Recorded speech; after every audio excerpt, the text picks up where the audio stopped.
이렇게 딱 띄어져 있는 것 같이 고통스러울 때가 있어요. 어떤 일을 이러지도 못하고 저러지도 못하고 그때는 어떻게 해야 됩니까? 하나님이 하라는 대로 해야 되는 것입니다. 그래서 어차피 다른 길이 없어요. 베냐민을 보내는 밖에 없습니다. 마치 아브라함이 100세에 첫 아들, 진정한 아들 이삭을 하나 딱 낳았는데 하나님이 한 청소년쯤 됐을 때 다시 번제단에 바쳐내겠다고 바쳐라 이러니까 막 기가 막힐 노릇이잖아요. 그것과 똑같이 지금 오늘 야곱에게도 베냐민을 요구하고 있습니다. 이 죽이는 거랑 마찬가지거든요. 애국 보낸다는 게 야곱의 입장에서는. 그런데 그것을 요구하는 거예요. 여러분이 가장 아끼는 게 누굽니까? 여러분이 가장 아끼는 또 물건은 무엇입니까? 또 가장 아끼는 일은 뭐예요? 하나님 그걸 바치라는 겁니다. 그걸 요구하는 거예요. 고통스럽죠. 그러니까 뭐 선교로 가거나 목회를 하거나 네 청춘을 바치라. 참 아깝죠. 밖에서 하고 싶었던 일이 얼마나 바뀌었어요.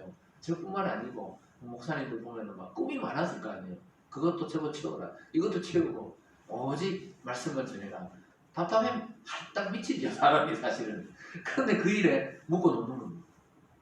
그 일 안 하고는 못 견디려고 마음을 바꾸거든요. 참 놀랍더라고요.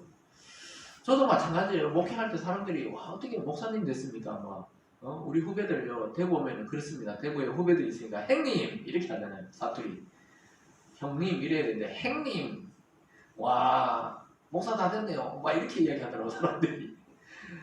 어떻게 됐습니까? 근데 해석이 안 돼요. 저도 어떻게 됐는지 몰라요 사실은. 몰리다 하나님 몰아가시다 보니까 지금 목사가 돼가지고 한참 됐죠 벌써. 이렇게 가고 있는 것처럼 여러분도 어떻게 예수님 믿게 되고 어떻게 너 세례받고 이렇게 믿게 됐나? 돌아보면 사실은 뭐 누구를 통해 왔다 하지만 몰라요 그게. 모르는 게 정상입니다. 하나님 몰아서 오다 보니까 교회 가서 병이 나버린다든가 어디 부흥회 가서 갑자기 마음이 편안해졌다든가 눈물이 났다든가 감동이 된다든가 이런 것이 사인이거든요. 사인. 그렇게 해서 하나님의 자녀가 되는 것처럼 오늘 계속 하나님이 이 야곱의 아들들을 통해서 설득합니다. 설득해요. 설득을 해서 이렇게 해야 됩니다. 저렇게 해야 됩니다. 참 기가 막힐 노릇이었지만은 결국은 보내지 않으면 가족이 다 죽기 때문에 그 책임감으로 인해서 나중에 보면 결국은 보내게 됩니다.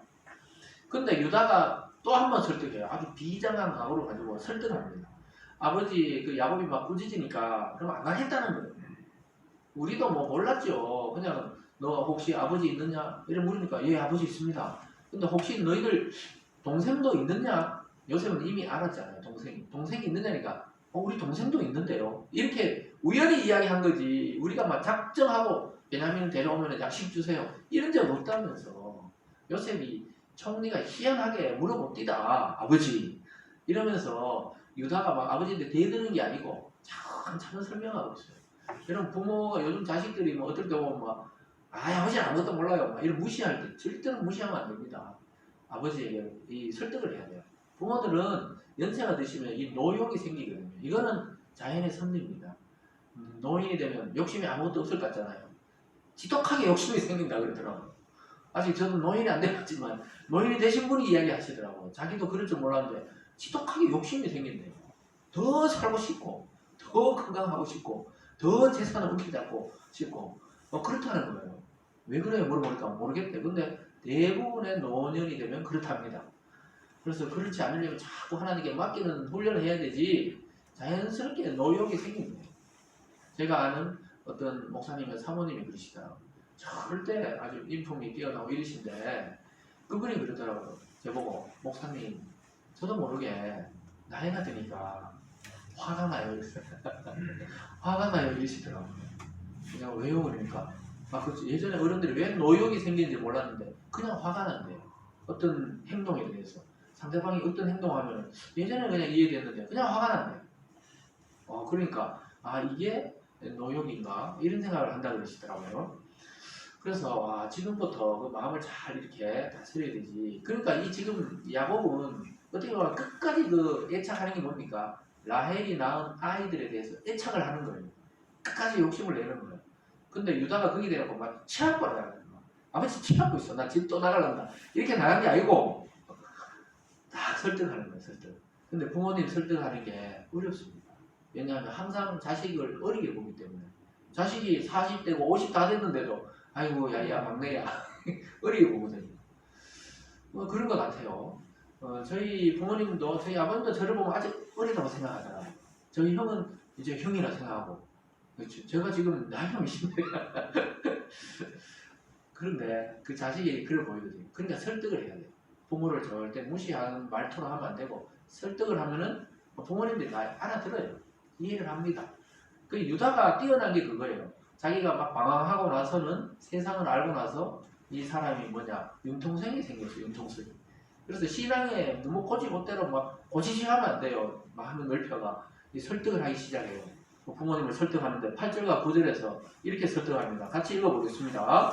시작. 유다가 그의 아버지 이스라엘에게 이르되 저 아이를 나와 함께 보내시면 우리가 곧 가리니 그러면 우리와 아버지와 우리 어린아이들이 다 살고 죽지 아니하리까. 내가 그를 위하여 담보가 되오리니 아버지께서 내 손에서 그를 찾으소서. 내가 만일 그를 아버지께 데려다가 아버지 앞에 두지 아니하면 내가 영원히 죄를 지리이다.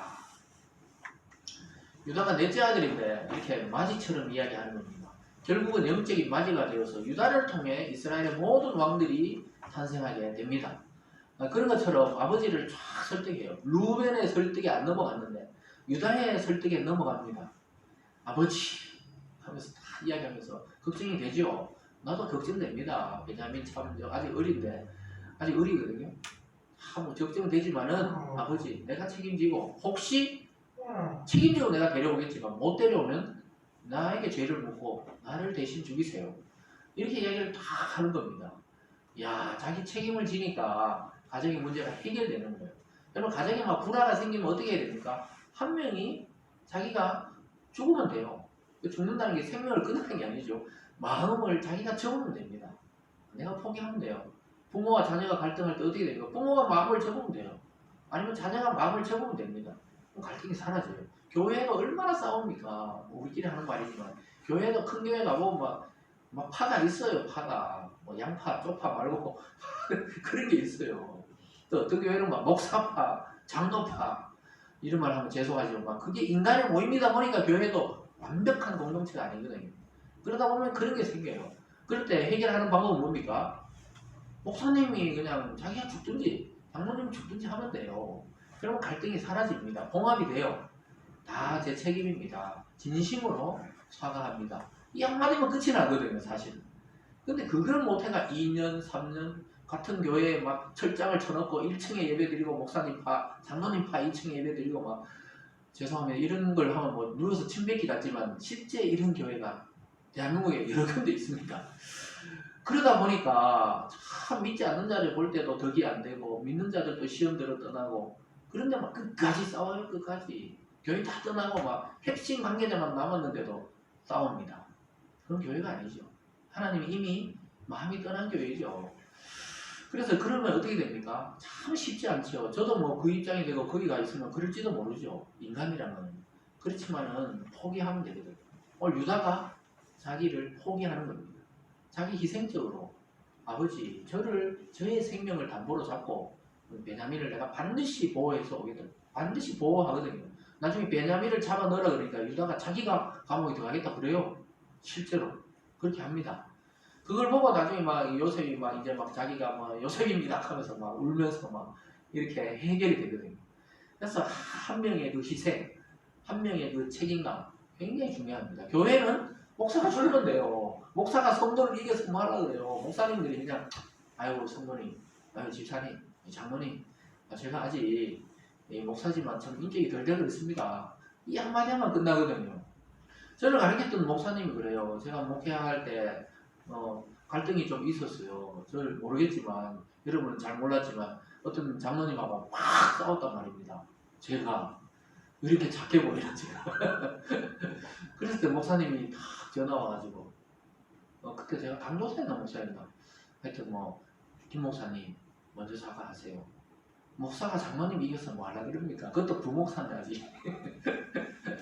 그렇게 이야기를 하셨어요. 딱 한 번 다툰 적이 있었어요. 의견 차이로. 뭐 심하게 뭐 치고받게 싸운 게 아니고 그랬을 때 고집을 다 접고 내려놓으세요.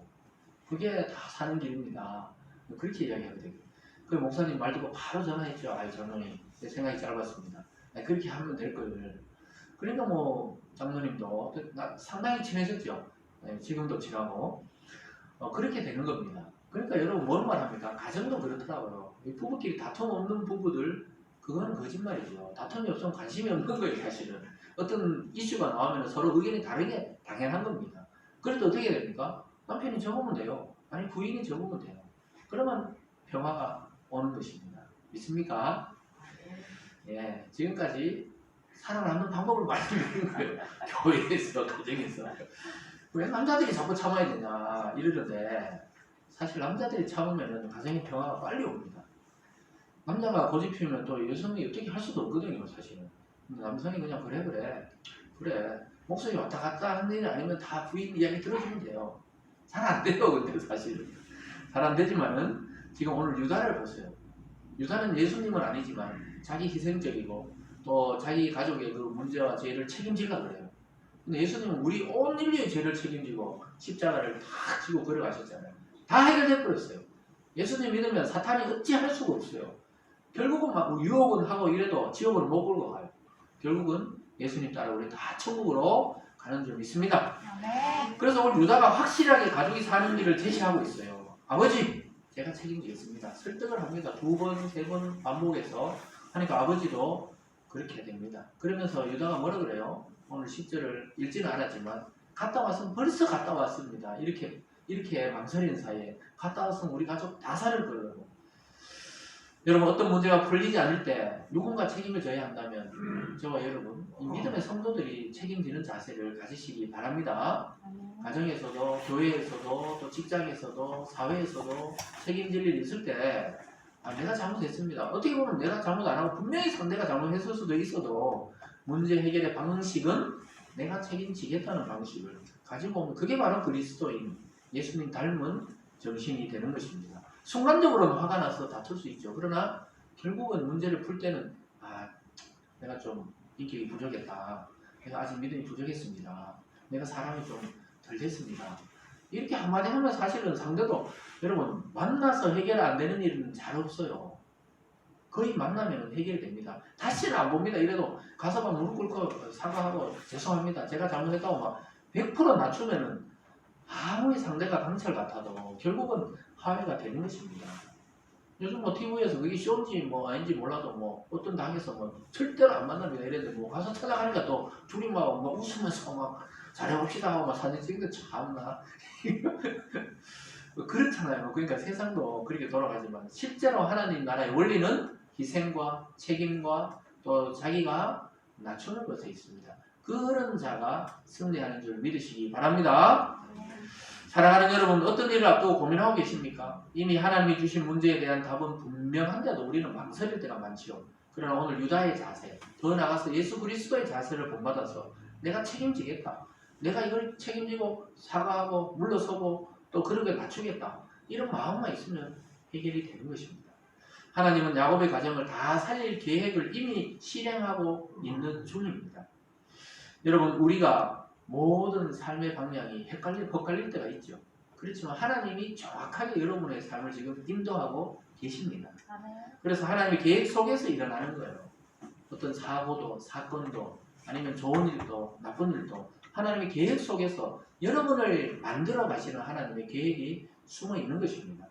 하나님 앞에서 오늘 우리 신앙과 삶에 던져진 이 숙제를 곰곰이 좀 생각해 보면서 문제의 해답은 나에게 있었구나.